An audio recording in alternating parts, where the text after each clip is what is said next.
வெளியெடுத்த பிறகு உருகுது. Hi guys, இந்த முட்டையை ஃப்ரீசரில் வச்சு எடுத்தா இந்த முட்டைக்குள்ளே எப்படி இருக்குன்னு பார்க்கணுன்னு எனக்கு தோணிக்கிட்டே இருந்துங்க. ஸோ இதை ட்ரை பண்ணலான்னு முட்டையை ஃப்ரீசரில் வைக்க போகிறேங்க.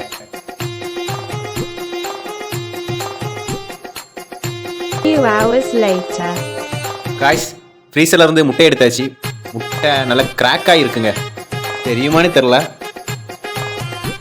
சரி வாங்க உடச்சி பார்ப்போம்.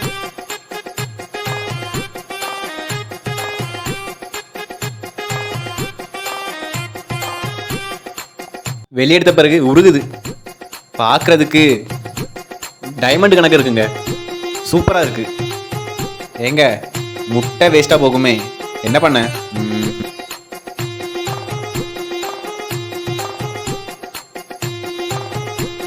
இப்போ வேஸ்ட்டாக போகாதுல்ல.